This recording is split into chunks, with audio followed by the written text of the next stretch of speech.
Hello guys, welcome back to another Math with Mitchell. Today we're going to be covering linear equations and functions and how to graph them. So we're sort of going to be combining what we touched on in the previous videos, sort of combine them together and figure out how to place that on a graph, a coordinate plane. So here I sort of listed out, we're going to cover a little bit what we covered in other videos just to review, but linear equations, like we talked about, are usually or you want to get them in the form of y equals mx plus b. Big key is that we have the x right here, which is to the power of 1. That's a key indication that we only have one x term, and it's the power of 1.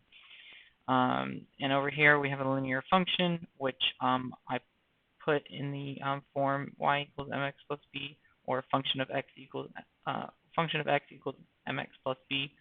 Now, sometimes you won't, or occasionally you won't see it in this form naturally as a function. So you'll see like, function of x equals, something like 3 plus x or something like that, and you have to just change it around a little bit, but you can think about it as mx plus b. This is for linear functions that in later videos we'll cover quadratic functions and different functions like that.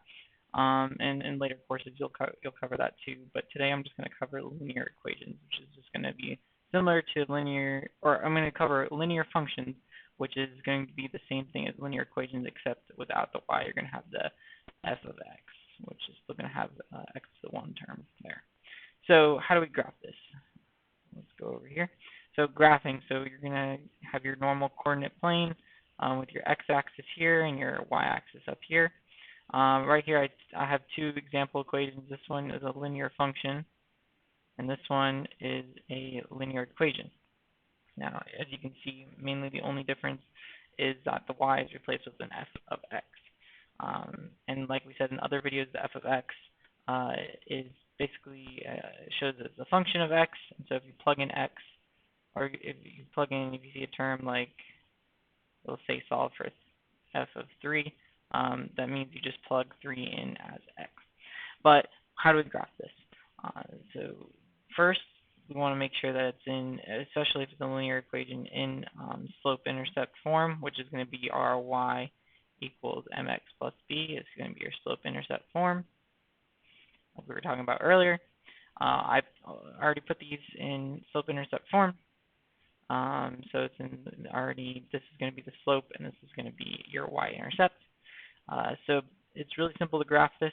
Basically, you take your y-intercept, which I'll do the bottom equation here, the linear equation. And since this is a -5, I'm going to go down 5. 1, 2, 3, 4, 5. Place my first point number 1 there.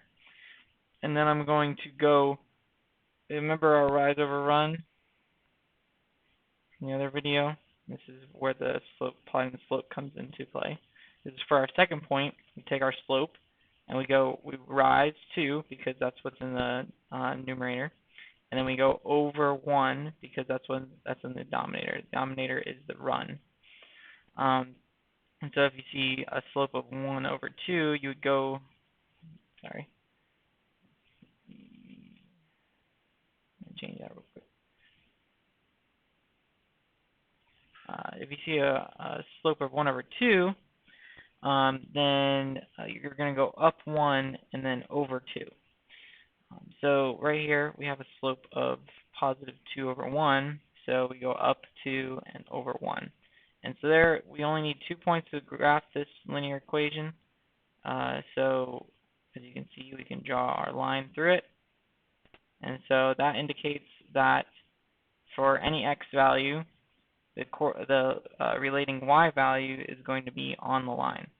So say if we plugged in to this equation x is -1, then our correct y value is going to be on the line roughly around here. So that's how we can predict what points or what's the outcome on a linear equation. So now I'm going to graph this linear function here, x plus 3.